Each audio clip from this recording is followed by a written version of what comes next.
So if I do that, I just need you to talk more into it. Just be right up on it. We compromise our... Have to do it all over again. No.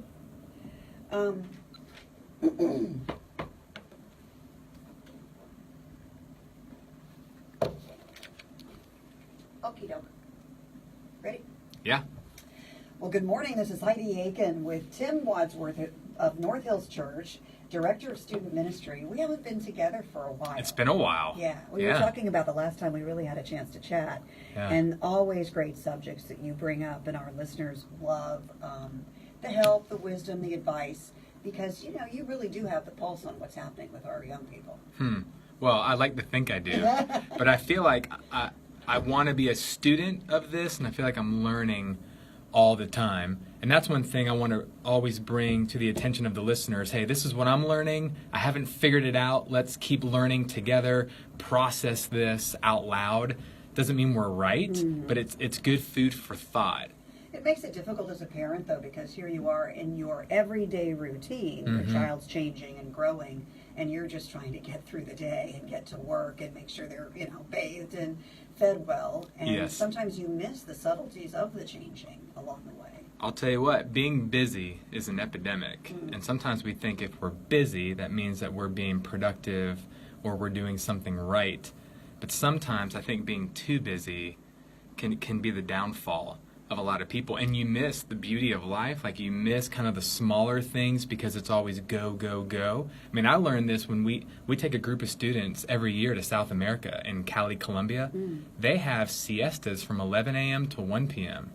They just stop and they eat and they nap and they talk to their neighbors and they hang out. And I tend to look at that as lazy. A lot of Americans do.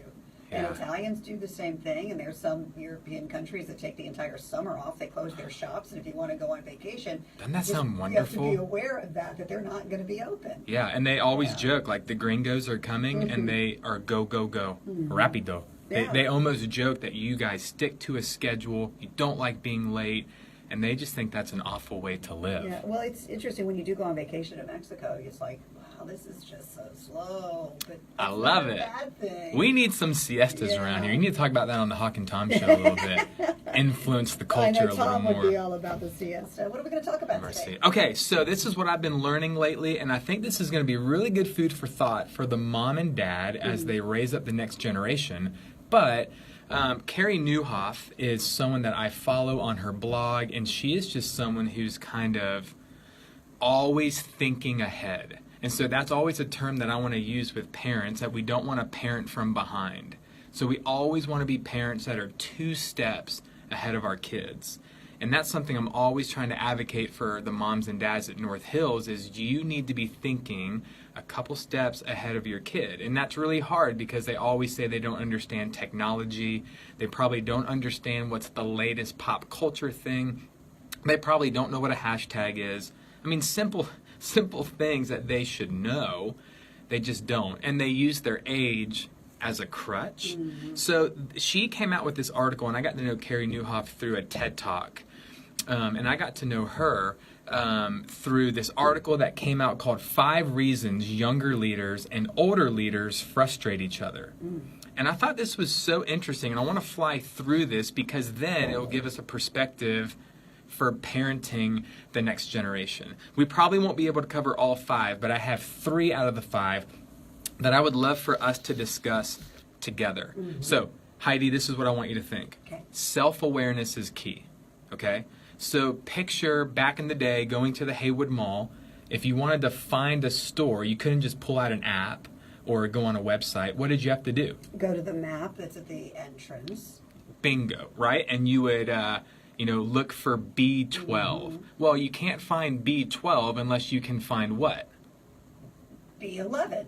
Well, or that the too. Map itself. Or the you are here. Oh, yeah. Right? Like you can right. find B12, which was like lids, or where we'd go to get like the Atlanta Braves hat. But I can find B12, but I can't find B12 unless I know where I am. Where you're starting out. Well, self-awareness is just like that. Sometimes we know where we want to go. We have the goals in mind. We know how we want to grow, but you don't know where you are. And you can't get to where you want to go unless you look in the mirror and you're self-aware of who you are. So we are a big Strength Finders 2.0 church. I think kind of the popular thing right now is the Enneagram.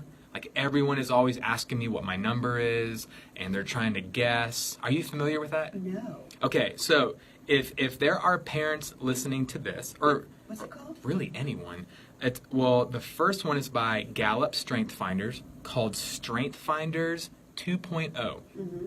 It is incredible. It's not a cheesy spiritual assessment like churchy kind of thing. Like this is a secular book that has done phenomenal things in my marriage, in the workforce, and just everyday people that I work with. I'm always pushing self-awareness, and Strength Finders 2.0 is a really good tool to do that. The Enneagram is something that's really popular right now. Like I think it's 8 numbers, and it gives you your dominant number and then like your wings. So like I'm a 7, and a 7 is described as a joyful person. So it gives like the strengths of a joyful person, but it also gives the weaknesses of a joyful person. And that's Enneagram. Enneagram. I don't even know how to spell that. All right, Enneagram. I bet you the person that's listening to this is probably aware of it. Maybe not. I'm an awful speller. I'm a student pastor, Google so I don't know it. how to. Just speak into Google. Yeah, I don't know how to Enneagram. spell. That's it. That's Hey Siri, what's the Enneagram? That's right. There you go. So like we're always pushing this on our parents, self-awareness. And I think this article is so good with the self-awareness of younger generation versus the older generation, because I'm telling you, if you hang out with a baby boomer for more than an hour, you're going to hear a negative comment about a millennial. And sadly, you're right. But if you probably hang out with the millennials, they're going to be really negative towards baby boomers. And I think the reason why we have so much frustration towards the two is because they're not stopping getting to know each other. Remember a few months ago we talked about know, show, grow. So step 1 is let's get to know each other, and let's look at how culture has influenced the generations. And it makes so much sense when you look at how culture has changed, why baby boomers really look at millennials and get frustrated. And when millennials are looking at how they've been raised, of course they're looking at the baby boomers thinking that they're from the Stone Age, and it's frustrating. So, number 1, the idea of an office gets more outdated every year. So let's think about this. Most baby boomers, if they work with the younger generation, they're used to the 9 to 5. Right? Like 9 to 5, if you're a minute late, you're lazy, you're an apathetic worker. We want you in the office. If you're out of the office, what are you doing? Where are you going? Right? So think about it. When my dad was younger, when he was going to work, well, he had to go to work because there wasn't such a thing as an iPhone, a laptop. If you wanted papers, they were in this thing called a filing cabinet. You didn't have filing cabinets at home. You had to go to work in order to what? Work. I know that sounds so simple and so crazy, but it's like, oh yeah, okay, like that makes sense. They had to go to work. That's kind of where we got that saying. Where are you going? I'm going to work. Well, it feels like we should be able to work anywhere our physical body is. And then you're looking at the younger generation and they're thinking, well, I can do more in my pocket through my iPhone than most people can get done in the office. And I can go to Starbucks and there's free Wi-Fi. Or I can FaceTime with a client that's all the way across the world. And so I think what frustrates the older generation is, where are they? What are they doing? What are they doing? And the younger generation is saying, why don't you trust me? Like, why are you always wondering where I am? Do you not think that I'm getting stuff done? And I think that can be really true, too, for how parents need to parent this generation coming up. And it's instilled in us at a young age. Well, school is 9 to 5. Like, we love kind of our little blocks. And then when we're done with school, well, we're done with school. And we need to change that in the workforce. Like, okay, when I go to work and 5 o'clock comes, I'm punching the card and I'm done. And then we don't think about it till the next day. But a lot of these younger workers coming up, like their work is kind of who they are. They can't really shut it off, which is a good thing, and it's also not a good thing. Not a good thing. Absolutely. Because it can kind of go everywhere you go. Like there's many of date nights, the email has dinged. I've got to answer this because it's got to, has to do This with is Heidi Aiken. I have to answer this email, right? Like that kind of stuff. And your wife's going, honey, just Just put it down. Be with me, Yeah. be present. But I think it's good for us to look at the difference in culture, that the idea of an office has gotten much more outdated. And I love what Carrie Newhoff says in this interview. She says, I'll bet one day our kids and grandkids will drive by office towers and say, did people actually used to have to go to a building to get their work done? Wow. Isn't that funny? And so I think it's okay to help our kids coming up knowing the difference in the two, depending on the job, the occupation, but also you can be productive anywhere you go. You can be productive outside of Eastside High School. You don't just have to go to Eastside to get stuff done or to be productive, but to kind of build in them this culture of working really anywhere, being mobile. Simon Sinek is a really popular TED Talk guy who's has a really good pulse on millennials and baby boomers, and he's quoted in saying that younger leaders realize you don't go to work. The work goes to them because they are the work. Mm-hmm. Now that's kind of simplistic, but it's also really complex. But that's big for us to think through.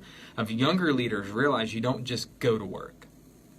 You don't go to work. Like when you wake up, you kind of are work. It's kind of who you are. It's the way God has kind of created you to think and to move and this, that, and the other. So older leaders often see this as lazy. Younger leaders see this as normal. So you see the tear? Yeah. It's big. Big dichotomy, because someone who is older doesn't quite get the technology. Right. And then they're wondering what the young leaders are doing, and it just doesn't seem to go together. Yeah, How can you be productive if you're not someplace at a certain time?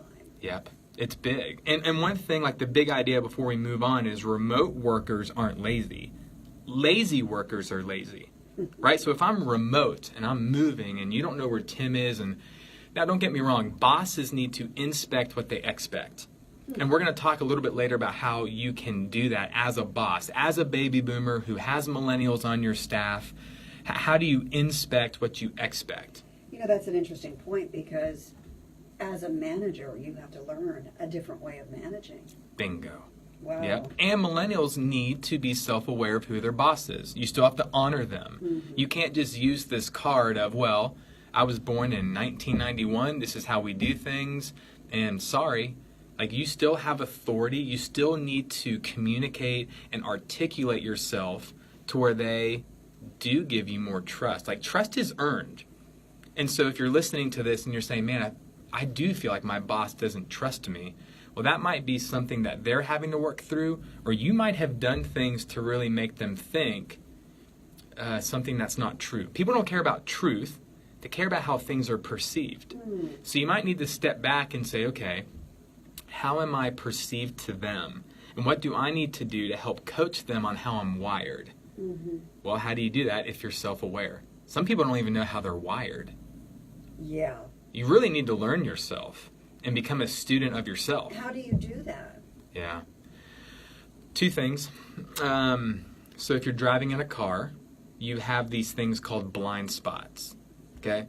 Like every time I'm driving, like I am not a good driver. It's because I'm from Greenville. Greenville has the worst drivers. We just need to own it. We don't know what we're doing behind the wheel at all. And I know this because my wife is from California. Right. Like they drive. They don't mess around. There's a lot of traffic. You've got to pay attention, and you got to know what you're doing because of all the highway and the merging. And I always feel like my wife, not only does she wear the pants, but I know this because everywhere we go, she drives. Like she doesn't want me driving. Yeah. It's because I'm not very good with my blind spots. But sometimes we aren't either in life. And we have many blind spots in our lives, and we need people to help us. And we need to be asking good questions to other people saying, hey, what are my blind spots? Like, what do you see that I don't see? And how can you help coach me? Like, what can you do for me to help this blind spot disappear? I know, but then when someone tells you the truth, it's not easy to take. Well, I would say you need to make that circle of people very small. Yeah. If everyone's coming up and telling you the blind spots, you're kind of like, who are you? And no one asked you. Like, I don't even know your name. And that hurt my feelings. Right. I really don't want to know that, but I have to learn it. Yeah, but if I know people have my best interests at heart and they love me and they're for me, then I'm foolish not to listen. Yeah, you have to not be defensive. You have to be able to take that and Yeah. and learn from it. And then, Yeah. as you said, it has to be someone with good intentions. You have to be very wise on who you let in your circle. Yeah. And so I'm always going to people and I'm saying, hey, what do you see that I don't see? And it hurts. But I think there's wisdom in taking that and processing it and asking the question, is that true? Like my wife would come to me all the time and would say, you don't realize this, but you walk away from conversations. Like we'll be at a party or we'll be in church or we'll be somewhere. And in my mind, I think we're done. Or I don't know, like this, that, and the other, I'll tend to walk away or move on. Because you think the conversation's finished. Yeah, well, when I took Strength Finders 2.0, my number one strength was something called woo. Woo stands for winning others over. When you study how a woo thinks and acts, a woo tends to be perceived as a mile wide and an inch deep, but we love to work the room. Yeah. So a woo sometimes will be seen as a terrible listener. So I've learned I'm a woo. If I'm talking to you, I'll catch a conversation over here and I'll tend to look, and then my woo is done and I want to woo this. Yeah. And I don't know how to get out of this conversation. So you mosey on off. Yeah, so I've learned to serve people well to make good eye contact. That locks you in. Yeah, I know as a woo, I'm not going to make good eye contact, but I'm aware of how I'm wired. I'm aware of the blind spots. So blind spots, recognizing that and finding your, becoming more self-aware. What's the other one? You said there were two things. Oh, I don't remember. Okay. I'm sure as we talk, I should have had a pen to write That's that right, down. that's But right. that's another woo. We'll just talk, and then we And then we go forget. around in Yeah, circles. rabbit trails kind of maybe thing. I might be a woo too. Oh my I goodness. have no idea. Yeah, but then my number 2 is something called belief. Yeah. And when you read someone who's strong in belief, they operate out of just their strong belief, and this is what I believe, and this is going to drive everything. So once that I you've do. said your piece as a woo, you move on and say your piece to somebody else. Well, woos are I guess they almost look at it like we're politicians. Like, I valued you, and I wooed you in. I won you over, but And then I'm that's done. it. I'm Yeah. done, and I have another mountain to climb, and they think, what a jerk. Like, he loved me so well, and now he's moved on. Has he forgotten about me? Did I do something to upset him? So that's good for us to know. As a parent, that would be tough for a child to take. If you're a woo. Huh. That all of a sudden, I need to teach you this, I need to tell you that, That's or you good. have my attention. Wow. And the next thing you know, it's the ball game that caught your attention, or it's, the neighbor, or a chore around the house. Heidi, that's and your good. child feels like they're just left hanging. That'll preach. That's Oh, good. Yay. Look at you. Well, I don't know. I don't know where that came from. I love it. But again, Yeah. you don't know how to get there or where you need to go until you understand where you are. And so I think that's going to be so good when we look at a lot of these quotes of the remote workers aren't lazy. Lazy workers are lazy. And so we always need to think back and say, how is this being perceived? But how do I operate at my best? Like sometimes I get frustrated when my schedule says I have an 8:30 a.m. appointment. I don't work well at 8:30 in the morning. I just don't. Now, sometimes I have to put on my big boy pants and do what I got to do and just be a man and get it done. Yeah. But I know how I'm wired. So throughout my day, because I know how I'm wired, okay, something's on my to-do list. Well, I know, let's put the kids to bed, get some quality time with my wife, and at 9 o'clock, that's when I'm going to work on this blog. Or that's when I'm going to work on this sermon prep.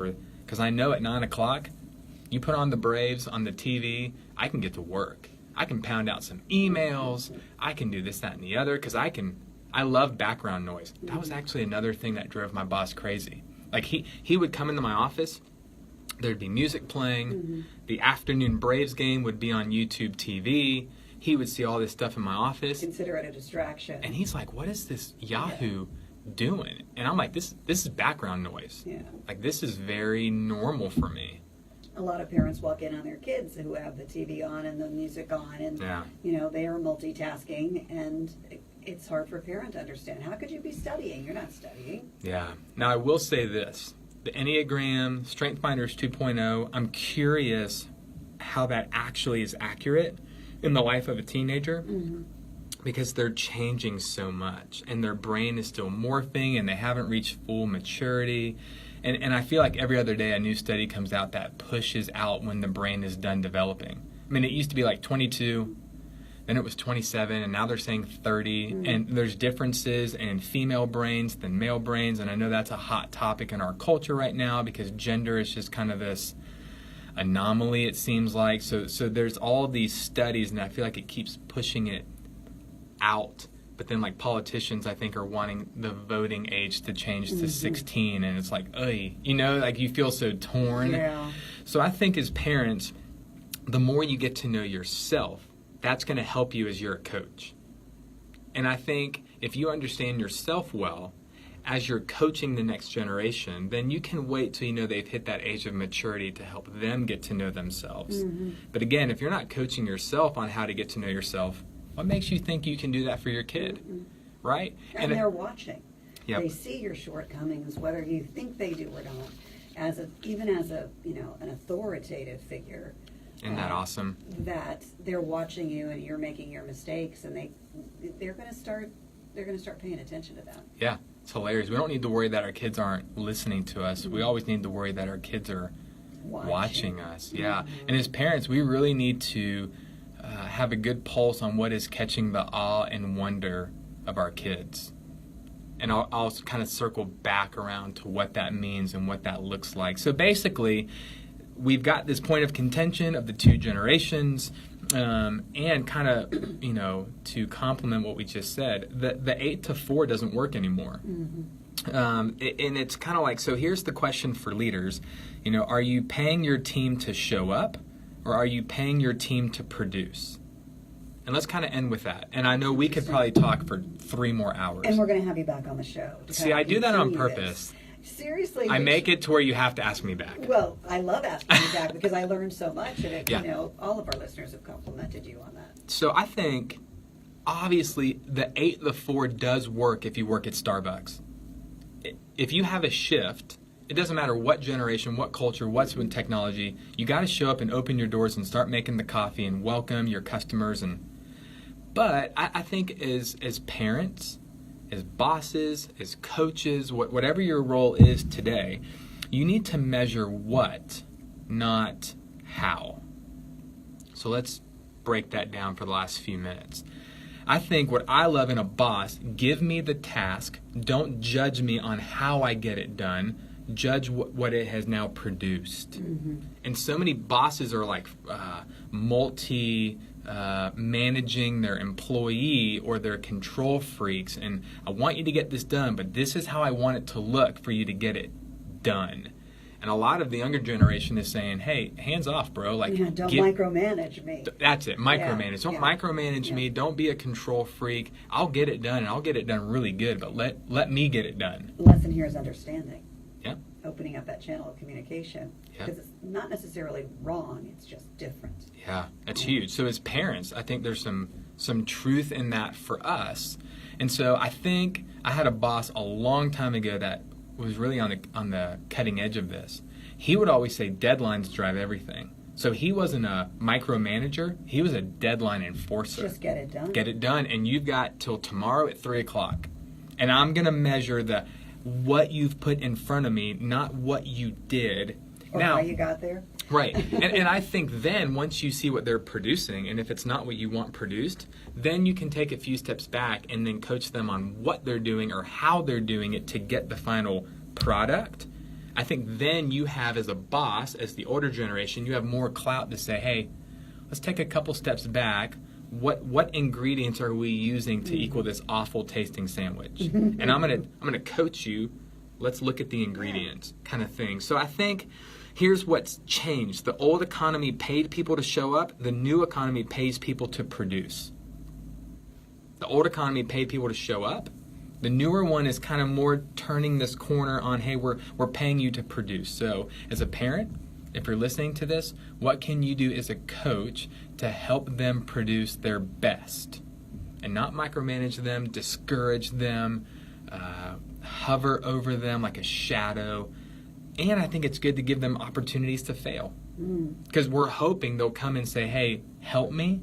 If someone has come and said, hey, help me, then they're going to be more open to the feedback you have to give them. And you have more to say and more to share at timwadsworth.com. Yeah, I'll post this too by Carrie Newhart. Okay. And she's so brilliant, So smart. I'll post this on my website. People can go and look at all the different steps. Tim Wadsworth, North Hills Church, Director of Student Ministry at timwadsworth.com. Thanks for joining us. I love being and here. We're going to have you back, of course. Yay. Good. Thank you. Appreciate Cool. it.